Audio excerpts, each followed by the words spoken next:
சரியா? அப்ப அந்த ஏங்கிறது வெளியில இருக்கிற வேல்யூ எடுத்துக்குமா, உள்ள இருக்கிறது எடுத்துக்குமா அப்படிங்கிறத நம்ம கண்டுபிடிச்சே ஆகணும். அப்ப அதுக்குன்னு ஒரு ஆர்டர் இருக்கு. இப்படிதான் அது எக்ஸிக்யூட் ஆகணும். நம்ம ஃபர்ஸ்டே பார்த்துட்டோம். நம்ம வேரியபிள் எல்லாம் டிக்ளேர் பண்ணியிருந்தோம்னா எப்பவுமே அது எந்த ஸ்கோப்ல இருக்கும்? குளோபல் ஸ்கோப்ல இருக்கும். சரியா? ஸோ அதை வச்சு தான் நீங்க இதை பார்க்கணும். இப்போ இதனுடைய அவுட்புட்டையும் நீங்க பார்க்கணும். சரியா? ஸோ கவனிங்க. x is equal to outer x variable. ஓகேவா? x is equal to என்னன்னு கொடுத்துருக்காங்க? outer x variable. displayங்கிற ஃபங்க்ஷனை கால் பண்ணியிருக்காங்க. மறுபடியும் பாருங்க, அந்த xங்கிற வேரியபிளை ஃபங்க்ஷனுக்கு வெளியிலையும் யூஸ் பண்ணியிருக்காங்க, ஃபங்க்ஷனுக்குள்ளேயும் யூஸ் பண்ணியிருக்காங்க. ஃபங்க்ஷனுக்குள்ள outer x வேரியபிளுங்கிற வேல்யூவை பாஸ் பண்ணியிருக்காங்க, ஃபங்க்ஷனுக்குள்ள inner x வேரியபிளுங்கிற வேல்யூவை பாஸ் பண்ணியிருக்காங்க. then they have used print x. அதுக்கப்புறம் என்ன யூஸ் பண்ணியிருக்காங்க? print xங்கிறது யூஸ் பண்ணியிருக்காங்க. கவனிங்க, பிரிண்ட் பண்ண சொல்லியிருக்காங்க அந்த எக்ஸை. அதுக்கப்புறம் என்ன பண்ணியிருக்காங்க? டிஸ்பிளேங்கிற ஃபங்க்ஷனை வந்து கால் பண்ணியிருக்காங்க. அப்போ கால் பண்ணுறப்ப எப்படி அது எக்ஸிக்யூட் ஆகும் அப்படிங்கிறது தான் நம்மளோட ப்ரொசீஜர். இங்கே சில பேர் அந்த டிஸ்பிளே ஃபங்க்ஷனுங்கிறது கால் பண்ணுறோங்கிறமில்ல, சில பேர் என்ன சொல்கிறாங்க அப்படின்னா க்ளோஸ் பண்ணியாச்சுங்கிறாங்க. ஃபங்க்ஷனில் அதை மறுபடியும் யூஸ் பண்ணியிருந்தா க்ளோஸ் ஆகிடுச்சு, ஃபங்க்ஷன் அதோட முடிஞ்சிருச்சு, அதுக்காக அப்படிங்கிறாங்க. ஆக்சுவலாக அந்த இடத்துல அந்த மீனிங் வர்றக்கு சான்ஸே இல்லை. கால் ஆனால் தான் அது எக்ஸிக்யூட்டே ஆகும். அப்போ அது கால் தான் ஆயிருக்குது. சரியா? ஸோ சில பேர் சொல்கிறாங்க, அது என்ன தெரியல, அதையும் நான் உங்களுக்கு சொல்லிட்டேன். சரியா? ஸோ கவனிங்க, அந்த டிஸ்பிளே ஃபங்க்ஷன் உங்களுக்கு என்ன, ஏன்னா எங்கேயுமே அவன் க்ளோஸுங்கிற ஒரு டேர்மையே நமக்கு மென்ஷன் பண்ணலை. இப்போ நம்ம எப்போவுமே அந்த ஃபங்க்ஷனை எங்கேயும் யூஸ் பண்ணோம்னா கால் தான் ஆகுது, இன்வோக் தான் ஆகுதுன்னு சொல்லுவோம். ஆனால் எல்லாரும் என்ன சொல்கிறாங்க அப்படின்னா இந்த இடத்துல க்ளோஸ் ஆகுதுங்கிறாங்க. அப்படின்னா க்ளோஸ் ஆகுது அப்படின்னா அந்த ஃபங்க்ஷனை யூஸ் பண்ணி மறுபடியும் க்ளோஸ் பண்ணுறோம் அப்படின்னா அதுக்கு இந்த மாதிரி ஒரு ப்ரொசீஜர் இருக்குன்னு அவன் சொல்லியிருக்கணும். அவன் இந்த இதில் எங்கேயுமே சொல்லலை அல்காரிதமிக் சாப்டர்ஸில். ஸோ அதை பற்றி ஒன்றும் பிரச்சனை இல்லை, லிசன் பண்ணுங்கள். when the above statements are executed, the statement 4 and 5 display the result as 4 5 இந்த மாதிரி டிஸ்பிளே பண்ணுங்கிறாங்க. நல்லா கவனிங்க. இப்போ print x அப்படிங்கிறோம். சரி, அப்போ ஃபங்க்ஷனுக்குள்ளே இருக்கிற print xன்னு எல்லாரும் என்ன நினைப்பீங்க? First inner x variable execute ஆயிரும்னு நினைப்பீங்க. ஆனால் வெளியில் எந்த ஒரு print xயும் யூஸ் பண்ணல.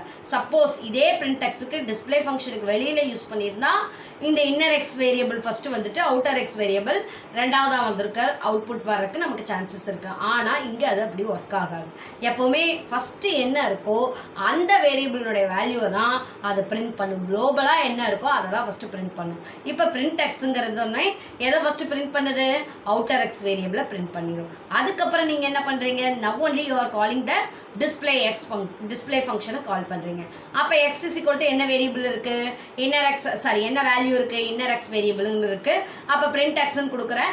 இப்போ உனக்கு என்னென்னு பிரிண்ட் ஆகும்? இன்னர் எக்ஸ் வேரியபிள்ன்ட்டு நெக்ஸ்ட் லைனில் பிரிண்ட் ஆகும். புரியுதா? So that's why we are calling this as a, அதை தான் சொல்லியிருக்காங்க. இங்கே கீழே பாருங்கள், தெளிவாக சொல்லியிருப்பான். above statements give different outputs because the same variable name x resides in different scopes. புரியுதா? அதாவது என்ன அப்படின்னா வெவ்வேறு அவுட்புட்டை கொடுக்குது. ஏன் அப்படின்னா அந்த எக்ஸுங்கிறது வெளியிலையும் இருக்குது உள்ளேயும் இருக்குது. சரியா? One inside the function display and other is in the upper level. The value outer x variable is printed when x is referenced outside the function definition. எக்ஸை வெளியில் ரெஃபர் பண்ணி கொடுத்துருந்தீங்கன்னா ஃபஸ்ட்டு அதுதான் பிரிண்ட் ஆகும். அடுத்தது, from the above example we can guess that there is a rule followed in order to decide from which scope a variable has to be picked. ஓகேவா?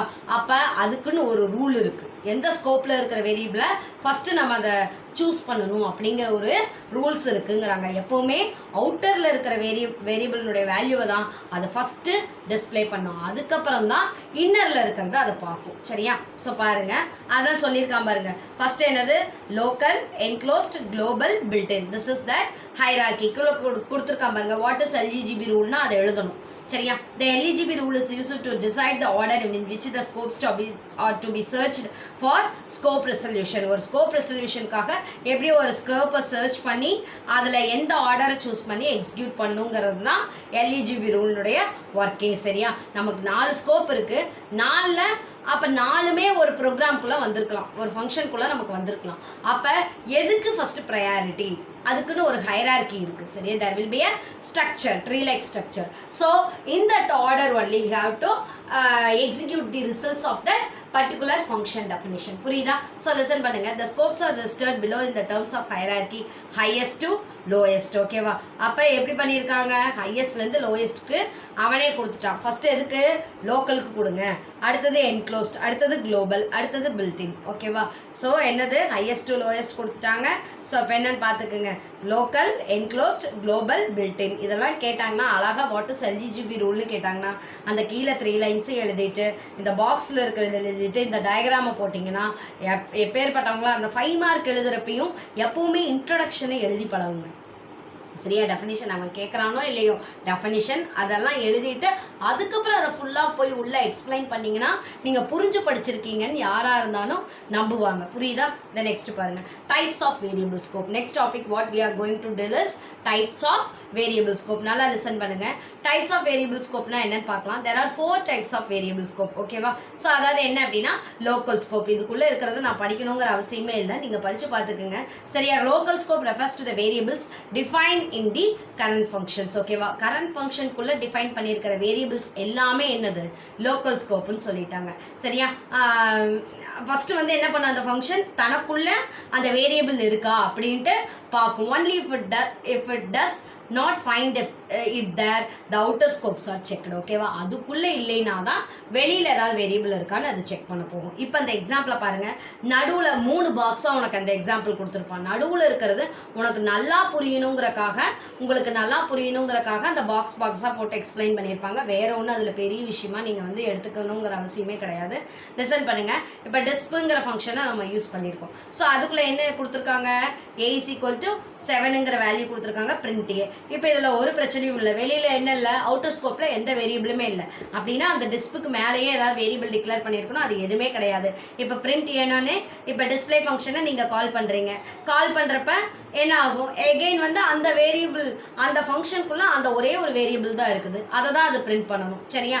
So அப்போ already print ஏங்க பார்த்தோன்னே first என்னன்னு print பண்ணிடும், 7ன்னு print பண்ணிடும். சரியா? So because it is define and available in the local scope. ஓகேவா? அந்த ஏங்கிறது எங்கே டிஃபைன் பண்ணியிருக்கிறோம், ஃபங்க்ஷனுக்குள்ளே டிஃபைன் பண்ணியிருக்கோம். So it will prints the value 7 only once. ஓகேவா? ஏன்னா பிரிண்ட் ஏங்கிறது ஒன்ஸ் தான் யூஸ் பண்ணியிருக்கோம்.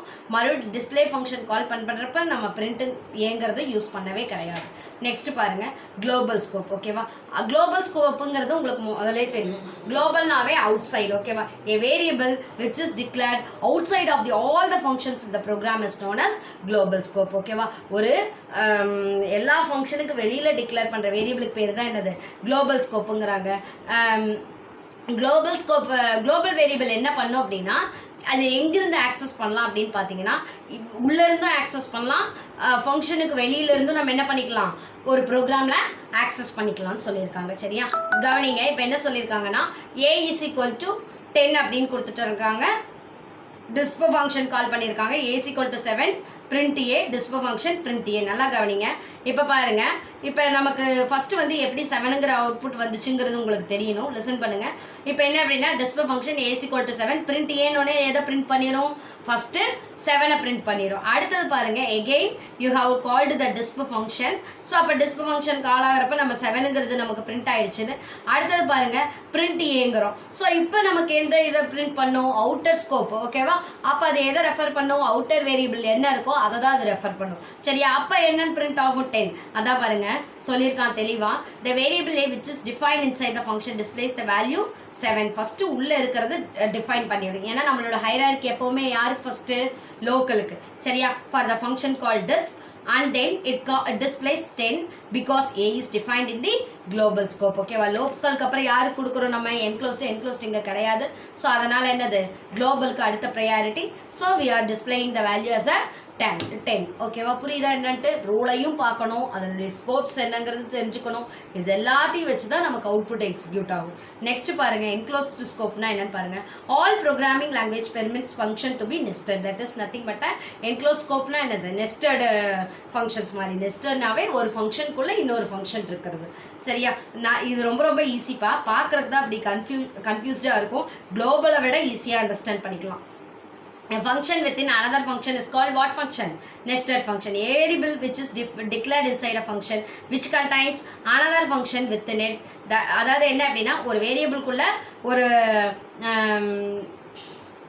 ஒரு ஃபங்க்ஷனுக்குள்ளே வேரியபிளை நீங்கள் என்ன பண்ணியிருப்பீங்க, டிஃபைன் பண்ணியிருப்பீங்க. மறுபடியும் அதுக்குள்ளே இன்னொரு ஃபங்க்ஷன் இருக்கிறது, தட் இஸ் கால்டு. அப்போ என்ன அப்படின்னா within it the inner function can also access the variable of the outer function. அப்போ இன்னர் ஃபங்க்ஷன் என்ன பண்ணும், அவுட்டர் ஃபங்க்ஷனோட வேரியபிளையும் ஆக்சஸ் பண்ணக்கூடிய ஸ்பெஷாலிட்டி அதுக்கிட்ட இருக்குது. This scope is called as the enclosed scope. நல்லா பார்த்துக்குங்க, ஒரு ஃபங்க்ஷனுக்குள்ளே வேரியபிளை டிஃபைன் பண்ணுறீங்க, அதே ஃபங்க்ஷனுக்குள்ளே இன்னொரு ஃபங்க்ஷன் இருந்துச்சு அப்படின்னா அப்போ அந்த இன்னர் ஃபங்க்ஷன் எதை ஆக்சஸ் பண்ணும், அவுட்டர் ஃபங்க்ஷனோட வேரியபிளை ஆக்சஸ் பண்ணும். So that is called enclosed. இப்போ இது ரிதமிக்காக ஞாபகம் வச்சுட்டு இந்த ப்ரோக்ராம் பார்த்தீங்கன்னா ரொம்ப ரொம்ப ஈஸியாக புரியும். நல்லா கவனிங்க. 2 ஃபங்க்ஷன் யூஸ் பண்ணியிருக்காங்க. டிஸ்பு ஃபங்க்ஷனில் a is equal to 10, டிஸ்பு 1குள்ளே என்ன பண்ணியிருக்காங்க, மறுபடியும் பிரிண்ட் a கொடுத்துட்டான். ஆனால் ஏவோட வேல்யூவை ஒரே ஒரு டைம் தான் இனிஷியலைஸ் பண்ணியிருக்கான். அந்த ஃபங்க்ஷனுக்கான வேல்யூவை ஒரே ஒரு டைம் தான் இனிஷியலைஸ் பண்ணியிருக்கான். ஸோ கன்ஃபியூஸ் ஆகாதீங்க எப்படி 2 டைம் வந்துச்சுன்ட்டு. டிஸ்பு 1 பிரிண்ட் ஏன்னு கொடுத்துட்டான். டிஸ்பு 1 ஃபங்க்ஷன் வந்து கால் பண்ணியிருக்கான், பிரிண்ட் ஏ டிஸ்பு. ஸோ பாருங்கள், அப்போ அந்த டிஸ்பு 1ங்கிறது உள்ளே இருக்கா, that is called with scope. அது என்ன ஸ்கோப்புன்னு சொல்லுவீங்க, அது வந்து என்ன ஸ்கோப் உங்களுக்கு, லோக்கல் ஸ்கோப்பு. அதுக்கப்புறம் என்ன அப்படின்னு பார்த்தீங்கன்னா அந்த டிஸ்பு வந்து நமக்கு லோக்கல் ஸ்கோப்பு. அதுக்கப்புறம் வெளியில் அந்த டிஸ்பு எல்லாம் ஃபுல்லாக இருக்கா, தட் இஸ் கால்ட் வாட், என்னப்பா அது என்ன அப்படின்னு பார்த்தீங்கன்னா ஃபுல்லாக வந்து நமக்கு என்க்ளோஸ்டு ஸ்கோப்பு. மறுபடியும் அதுக்கப்புறம் பார்த்தோம்னா தான் குளோபல் ஸ்கோப். நல்லா கவனிச்சுக்குங்க இப்போ என்னன்ட்டு. ஸோ லிசன் பண்ணிக்கிங்கப்பா. டிஸ்பு 1 ஃபங்க்ஷன் பிரிண்ட் ஏன்னு வந்திருக்கா. ஸோ டிஸ்பு 1 பிரிண்ட் ஏன்னொன்னே எதை பிரிண்ட் பண்ணோம் நமக்கு, அப்போ inner function can also access the variable which is present under the outside function. ஓகேவா. அப்போ என்ன அப்படின்னா இந்த ஏவோட வேல்யூவை வெளியில் இருக்கிறத ஃபஸ்ட்டு ஆக்சஸ் பண்ணும், 10ங்கிறத பிரிண்ட் பண்ணிடும். எகெயின் இப்போ நீ பிரிண்ட் ஏன்னு கொடுத்துருக்க, பிரிண்ட் ஏன்னா என்ன ஆகும், எகெயின் அப்போ பிரிண்ட் ஏங்கிறப்ப எகெயின் அந்த இடத்துல ஒன்றும் வேல்யூ இல்லை. Then again you have called disp function. இப்போ பிரிண்ட் ஏன்னொன்னே எந்த வேல்யூவை பிரிண்ட் பண்ணும், அவுட் சைடில் இருக்கிற வேல்யூவை பிரிண்ட் பண்ணும். எகெயின் இட் வில் டிஸ்பிளேஸ் தி 10. புரியுதா என்னன்ட்டு. ஸோ அப்போ இன்னர் ஃபங்க்ஷனில் இருக்கிற அந்த variable it can also access the outer function variable, that is call enclosed scope. அடுத்தது என்ன அப்படின்னு பாருங்கள், built in scope. It is very very easy. ஓகேவா. பில்ட்டுங்கிறது என்ன அப்படின்னா ஒரு கம்பைலரோ ஒரு சாஃப்ட்வேரோ, இப்போ வந்து நம்ம C++ எது வேணாலும் எடுத்துக்கலாம், already it is preloaded into it's memory. ஓகேவா. ஒன்று ஸ்டார்ட் பண்ணுறப்ப நம்ம எப்படி இந்த இன்புட் கொடுத்தா அதுக்கு இன்புட்டும் தெரியுது, அவுட்புட்டும் கொடுத்தா அவுட்புட்டும் தெரியுது அப்படின்னா அதுக்கான ஃபங்க்ஷன்ஸை அதுவே என்ன பண்ணி வச்சுக்கும், பில்ட்னா ப்ரீலோட் பண்ணி வச்சுக்கும். நாம் என்ன பண்ணுறோம், we are writing a program. அப்போ நம்ம தான் அதுக்குள்ளே அந்த மாடியூல்ஸை பில்ட் பண்ணுறோம். பார்ட்டாக நம்ம என்ன பண்ணுறோம், we are building the functions, parameters, variables, whatever we need inside that program. ஓகேவா. இப்போ இதையெல்லாம் என்ன பண்ணும் அப்படின்னா already the programs are loaded in that software, that is call built in. இப்போ .NETல எல்லாம் பார்த்தீங்கன்னா லைப்ரரி ஃபீச்சர்ஸ் எல்லாம் ஆட்டோமேட்டிக்காக அதில் என்ன ஆயிரும், ப்ரீலோட் ஆகிருக்கும். ஆட்டோமேட்டிக்காக அதை நம்ம கேட்குறப்ப அது வந்து என்ன பண்ணிடும் அப்படின்னா இம்போர்ட் ஆகிடும் நமக்கு அதுக்குள்ளே. சரியா. அந்த லைப்ரரி ஃபங்க்ஷன்ஸ் எல்லாம் இருக்கிறப்ப நமக்கு என்ன ஃபங்க்ஷன்ஸ் கொடுத்தாலும் அதுக்குள்ளே என்ன ஆகிடும், இம்போர்ட் ஆகிடும். சரியா. ஸோ இதுக்கு பேர் தான் என்ன அப்படின்னா பில்ட்-இன். ஓகேவா. வித்தின் தி சாஃப்ட்வேர் அதுக்குள்ளேயே இருக்கும். இது வந்து ஒரு ப்ரோக்ராம் கிடையாது, நம்ம கொடுக்குற ஃபங்க்ஷன்ஸ் எல்லாமே ஆல்ரெடி பில்ட்-இன்னாக இருக்கிறதுக்கு பேர் தான் பில்ட்-இன் ஸ்கோப். அப்போ டைப்ஸ் ஆஃப் வேரியபிள் ஸ்கோப்னா என்னன்னு தெரியுதா, local, global, enclosed, built-in. It is very very easy and useful topic for you people. ஓகேவா. ஸோ நெக்ஸ்ட் இன்னைக்கு டுடேஸ் ஹோம் டெஸ்ட் என்ன அப்படின்னு பார்த்தீங்கன்னா இது என்னது second சாப்டர்னுடைய 2 marks and then 3 marks is your today's home test. இதில் ஏதாவது உங்களுக்கு டவுட் இருந்தால் எனக்கு டெக்ஸ்ட் பண்ணுங்கள்.